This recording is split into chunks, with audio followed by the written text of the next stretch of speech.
Hello everyone, welcome back to my channel, and today we have the monster that we have all been waiting for. Now the skills and the stats of this monster have been released, and I am pretty excited to go over all of that with you guys. We have the trait, we have the stats, we have basically the entire skill sheet, and this monster is going to be released very soon. Now this monster is, if you did not know, from the Legends Pass, and the monster is obviously, as you can see from the title of the video, Moonhaze. Now this monster I think is available free to play, and Ondana, the other monster in the Monster Legends Pass, is basically pay to win. I did an analysis video on her as well, so you go check that out. So first of all, we have Moonhaze stats. The life of Moonhaze is 60,320, which is quite an amazing life considering this monster is in all-out deny, and I'm really amazed by this life for a deny monster. So this deny monster is not squishy at all. Then for the power stat, we have 5,104. This is a low power stat for a mythic monster, but the power does not matter here. All that matters is the speed and the life. So let's move on to speed. The speed is 4,862, and the speed is pretty good for denier as well. So overall the stats are looking really bomb. Moving on, we have the trait. Now Moonhaze, like every other monster being released, has an evolving trait. At rank 0 she has Harden, which I'm pretty excited for, simply because Harden is a trait that reduces the accuracy of the enemy monsters, so landing things on you, so that's really important as well. Then at rank 1 we have True Vision, which is really great for deny monsters as well, because it will help land their deny skills even when they have DOTs on them that reduce accuracy. And then for rank 3 we have Self-Possession Immunity.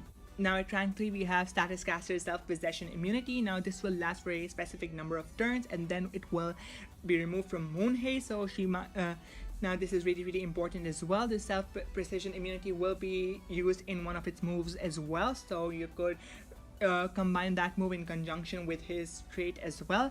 And also this can be very useful in preventing Moonhaze from being possessed.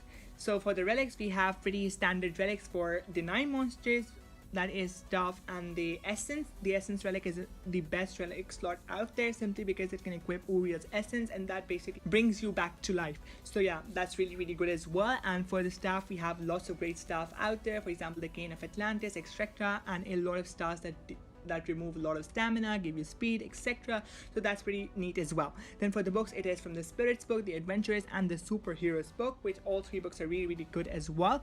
Then for tier 1 skills, we have Hazing from the Moon. Applies light weakness to all enemies, applies dark hater to all allies, requires cooldown. Now this move has nothing too special. It does no damage, and it is a 2 cooldown skill, and it's not very usable in my opinion. Moving on, we have Chosen from Among Oths. Gets a photophobic shield to one ally and 1 extra turn to itself, requires cooldown.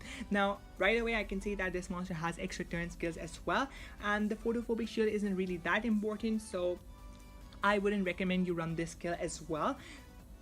Moving on to tier 2, we have Calling a New Moon. Removes all negative status effects from all allies, applies possession to itself, requires cooldown. Now this is the move that I was talking about. If you have this monster at rank 3, this move will not affect you, because it will apply possession to you, but you're immune to possession, so this basically won't work.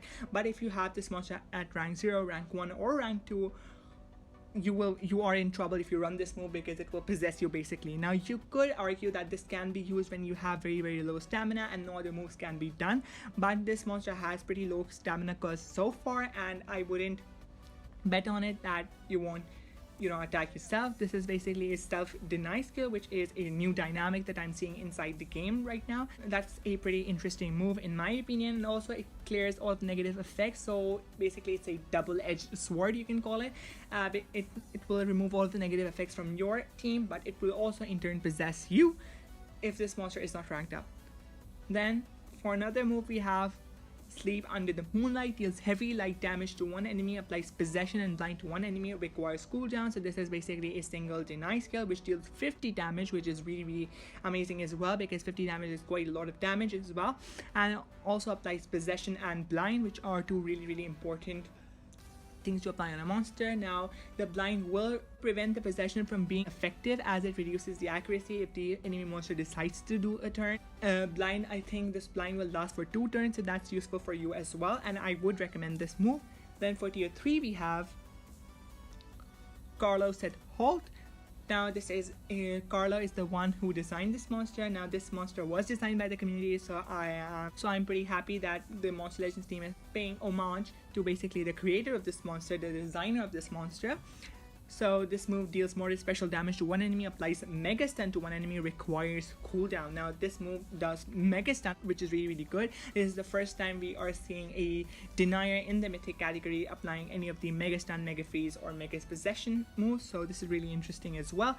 Then for tier 3 we had the main deny move, which is Shatter the Lantern, which applies stun and sunburn to all enemies and also requires cooldown. Now then also we have the ultimate, that is Carlo and Friends, deals very heavy special damage to one enemy, applies mega stun and sunburn to all enemies. An OP special, but regardless there is a very low chance to trigger special, so that's out of the question. So for the moves that I would recommend are, if you have this monster at rank 3 or above, I would really consider you run Calling a New Moon, that removes all of the negative status effects and possesses itself, and Carlo said Halt, Shatter the Lantern, and Sleep Under the Moonlight. If you have this monster at rank 0, rank 1, rank 2, I could suggest the same moves for you, but the thing is that this move, Calling a New Moon, is a double-edged sword, and I would really recommend that you run it cautiously. And also, if you do not want to run this move, you can do Choosing from Among Others, that is basically a 44-week shield to itself and one extra turn to itself as well. So yeah, Moonhaze is really great monster, and I'm pretty happy with the skills, and I see that the trade is really decent as well. The stats are really amazing, so this monster will hopefully stay for a very long time, and I love the design. Thank you, Carlo, for designing such an amazing monster, and thank you, Social Point, for choosing this design. I for one am in love with this monster. Now if you guys want to read the backstory of this monster, the backstory is available on the Social Point forums. The backstory is pretty interesting, but I do not read the backstories here simply because the backstories are really long and will make the video boring because I'm not a good narrator. So yeah, that is it for the video. Hope you enjoyed the video. See you in the next one. Peace out.